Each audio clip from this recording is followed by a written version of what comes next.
Ms. Sharon Wilder currently serves as the Chief Equity and Inclusion Officer for Montgomery College. She serves as a speaker and conducts numerous trainings on issues involving equity, inclusion, diversity, compliance, public engagement, and public-private partnerships. Most recently, she presented a workshop on the emerging role of the Chief Diversity Officer and served as a panelist on the Managing Diversity in Community Colleges panel at the American Association of Colleges and Universities Diversity, Equity, and Student Success Conference. She is a 2007 graduate of Leadership Greater Washington and also a graduate of the 2019 Maryland Equity and Inclusion Leadership Program under the auspices of Governor Larry Hogan's office.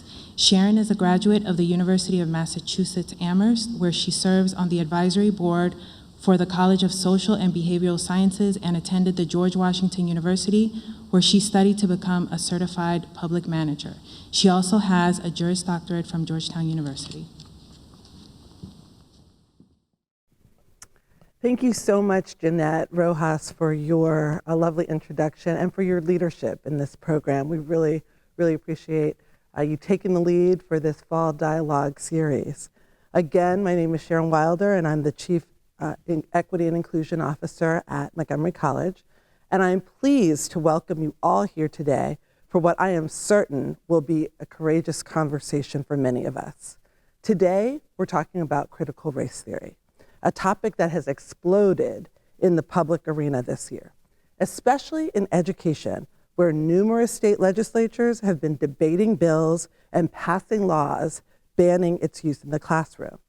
There are significant disagreements and misinformation, even among experts, about its precise definition, as well as how its tenets should inform policy and practice.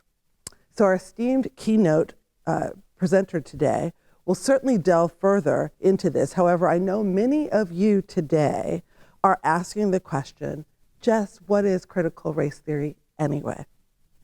So I'm going to touch on a few basic tenets right now. CRT emerged out of a framework for legal analysis over 40 years ago.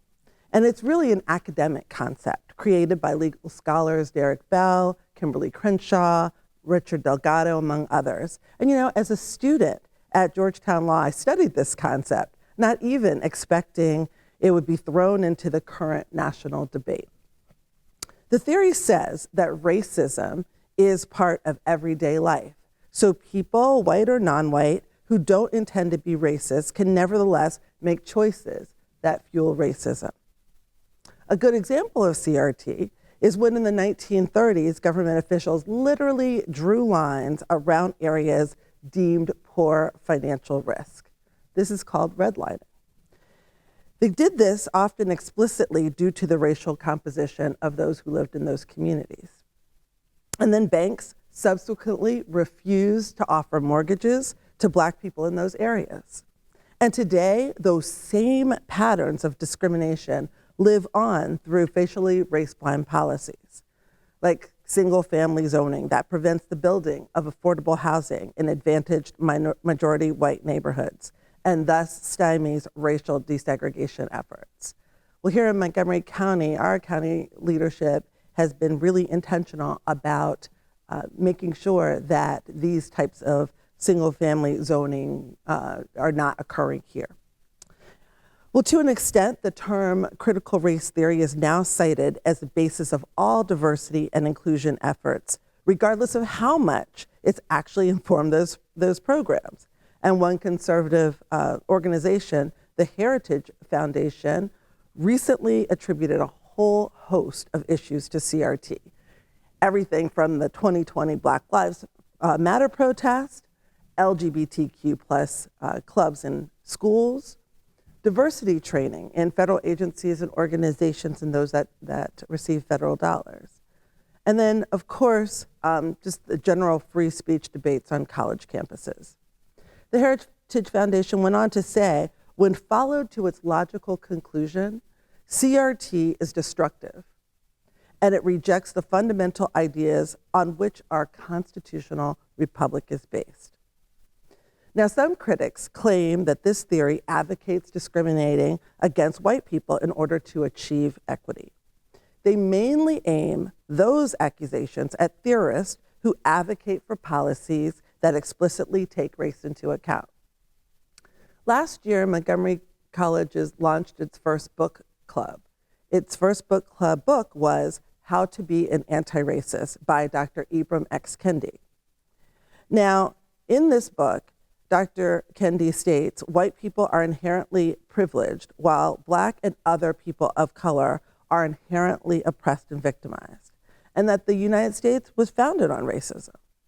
And so thus, not much of the current debate appears to spring not from the academic test, but really from fear among critics that students, especially white students, will be exposed to supposedly emotionally damaging, disparaging, and or self-demoralizing ideas.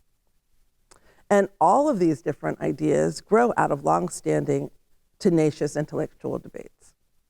So critical race theory emerged out of a postmodernist thought, which tends to be skeptical of ideas of universal values, objective knowledge, individual merits, tenets that many conservatives hold dear.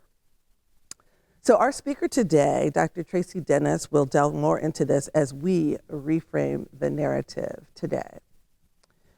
I'd like you to please acknowledge and take a look at our electronic program for today.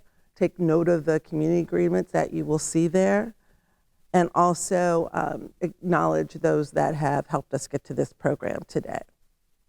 I will be introducing Dr. Charlene Mickens-Dukes, our interim president at Montgomery College, who will bring remarks and share her own reflections about this collective anti-racism journey the college has been on over the past year.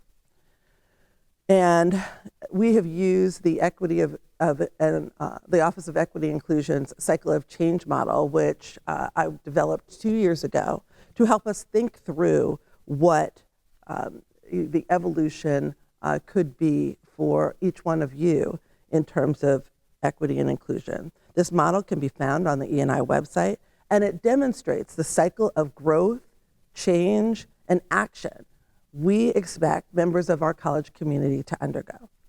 And at this time, I'd like to introduce Dr. Dukes.